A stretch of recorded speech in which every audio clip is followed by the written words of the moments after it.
Have you ever wondered if the shape of your canoe can be changed? If it could be narrower, just a bit faster, or do your thwarts just need to be replaced? Well, this video's got you covered. First thing you're going to do is put your canoe somewhere nice to work on, because you're going to be here for a while.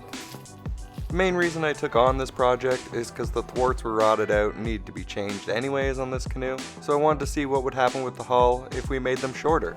I started out by taking a series of reference numbers just to see where the boat was currently at for width.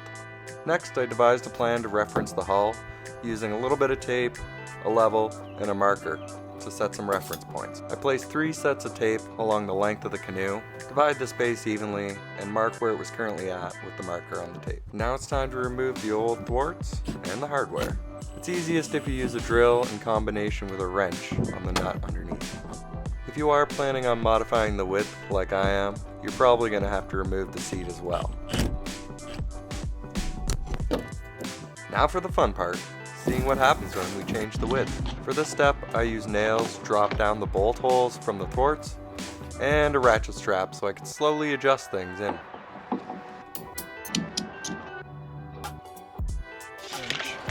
That's an inch. I had a goal in mind of bringing it in about 2 inches, which would make it a lot easier to paddle with a kayak paddle. The other hope was that it would add a little bit more arch to the bottom of the hull, making it a little bit faster.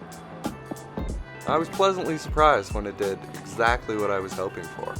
This boat also has an issue with oil canning, and the process seems to have helped with that as well. You can buy replacement thwarts that you simply cut to length, but I had some scrap Ipe laying around, so I decided to make my own. After ripping them at about 1.5 inches wide, you're going to want to dress the edges up using a planer or a router, just to make it look pretty. At the very least, you're going to want to knock the corners off, get rid of any sharp edges. Next, you're going to want to use the old thwarts to reference the angles for the new thwarts to be cut at. Try to be fairly particular with this since the thwarts sit fairly snug to the hull of the canoe. When cutting the thwarts to length, be sure to leave them a hair long to start, since you want to get the fit just right, and you might be back and forth a few times. Once you're happy with the fit, just flip the canoe over, remove the nails and the ratchet straps, and start bolting them in.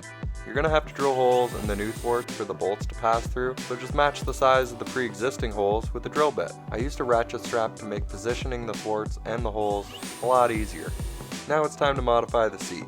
This is a bit more complicated than the thwarts since you want the center of the seat to be centered in the canoe, so take all your measurements from the center of the seat. Just remember to keep track of which is the front and the back of the seat because they might be different measurements. I chose to oil the wood rather than apply a permanent finish, which is a very sensual process.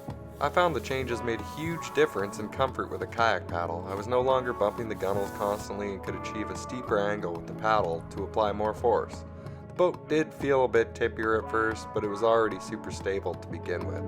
If you're looking for places to paddle your new canoe, check out these videos.